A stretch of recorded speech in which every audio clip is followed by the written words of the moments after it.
Howdy, y'all. It's Reese, aka Bearman Prime, on the September 13th. Welcome back to my Read the Bible in a Year series. Thank you again for joining me. God bless you all. We're on the top right hand corner for the rest of the playlist, and please hit the like button, subscribe button, and notification bell. I sure do appreciate it. So, yesterday, we continued to follow Jesus and the disciples as they observed the Passover meal, and we saw Jesus do the odd thing of humbling himself and going around and washing feet of his apostles, his disciples. And he does this in as an example to them of how they should behave and act toward others. That they should be like him, humble themselves, and serve others in such a way, because those who humble themselves will be made great, and those who make themselves great or think themselves great will be humbled, as he's said over and over again during his ministry. So let's continue on and let's go back to John 13 and pick it up in verse 21, where Jesus is going to more or less finger who is going to betray him, right? After Jesus said these things, he felt very troubled. He said openly, "Believe me when I say that one of you will hand me over to my enemies." His followers all looked at each other. They did not understand who Jesus was talking about. One of the followers was next to Jesus and was leaning close to him. This was the one Jesus loved very much. Simon Peter made signs to this follower to ask Jesus who he was talking about. That follower leaned closer to Jesus and asked, "Lord, who is it?" Jesus answered him, "I will dip this bread into the dish. The man I give it to is the one." So Jesus took a piece of bread, dipped it, and gave it to Judas Iscariot, the son of Simon. When Judas took the bread, Satan entered him.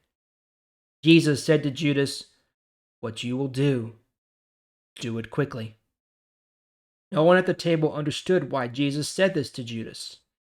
Since Judas was the one in charge of the money, some of them thought that Jesus meant for him to go and buy some things they needed for the feast. Or they thought that Jesus wanted him to go give something to the poor. Judas ate the bread Jesus gave him. Then he immediately went out. It was night. Verse 31. When Judas was gone, Jesus said, "Now is the time for the Son of Man to receive his glory, and God will receive glory through him. If God receives glory through him, he will give glory to the Son through himself, and that will happen very soon." Jesus said, "My children, I will be with you only a short time more. You will look for me, but I tell you now what I told the Jewish leaders. Where I am going, you cannot come. I give you a new command. Love each other. You must love each other just as I loved you. All people will know that you are my followers if you love each other." Verse 36. Simon Peter asked Jesus, "Lord, where are you going?" Jesus answered, "Where I am going, you cannot follow now, but you will follow later." Peter asked, "Lord, why can't I follow you now? I am ready to die for you." Jesus answered, "Will you really give your life for me? Truth is, before the rooster crows, you will say 3 times that you don't know me." Okay, so there you have it. So Jesus used the sign of the bread he dipped into the wine and give to the one who would betray him. That was the sign there, and he gives it to Judas. Okay, now of course the apostles are still not quite clear on what he's talking about. Okay, and it's also very real possible that God did not allow them to understand what Jesus was saying. That there's just a little disconnect there. Okay, but Jesus knows. He gives the bread to Judas and tells him, "Whatever you're going to do it now." And so Judas leaves. He's going to go and grab the leaders and the Pharisees and whatnot to bring them to Jesus, right? And then Jesus talks about his death again. He knows that his time is coming, okay? And he's troubled by it because he knows how painful, how much suffering he's going to endure, right? But he knows he has to, that he must, to glorify God and to save his children.